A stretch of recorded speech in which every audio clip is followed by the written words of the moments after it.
ওমানে বসবাসরত প্রবাসী যারা দীর্ঘদিন ধরে দেশটির নাগরিকত্ব লাভের বা স্থায়ী হওয়ার স্বপ্ন দেখছেন, তাদের জন্য সরকার নতুন ফি কাঠামো নির্ধারণ করেছে। দেশটির অফিসিয়াল গ্যাজেটে প্রকাশিত তথ্য অনুযায়ী নাগরিকত্ব লাভ ও প্রত্যাহারের ক্ষেত্রে এই নতুন নিয়ম গত ৪ জানুয়ারি ২০২৬ থেকে কার্যকর হয়েছে। নতুন নীতিমালা অনুযায়ী ওমানের নাগরিকত্ব পাওয়ার আবেদনের জন্য ফি হিসেবে ৬০০ ওমানি রিয়াল নির্ধারণ করা হয়েছে।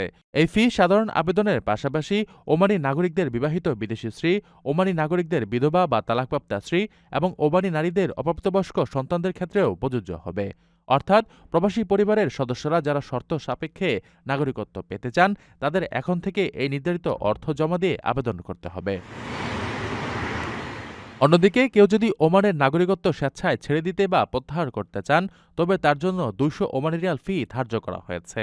এই সিদ্ধান্তের ফলে প্রবাসীরা এখন স্বচ্ছ প্রক্রিয়ায় নির্দিষ্ট ফি প্রদানের মাধ্যমে নাগরিকত্বের আবেদন বা বাতিলের কাজ সম্পন্ন করতে পারবেন। আপনার স্বপ্নগুলো আকাশ ছুবে প্রবাসীর হেলিকপ্টারের মাধ্যমে। বিয়ে, জন্মদিন অথবা যে কোনো বিশেষ প্রয়োজনে হেলিকপ্টার ভাড়া করতে যোগাযোগ করুন স্ক্রিনে দেয়া নাম্বারে। প্রবাসীর হেলিকপ্টার, নিরাপদ ও সাশ্রয়ী বাহনের বিশ্বস্ত নাম।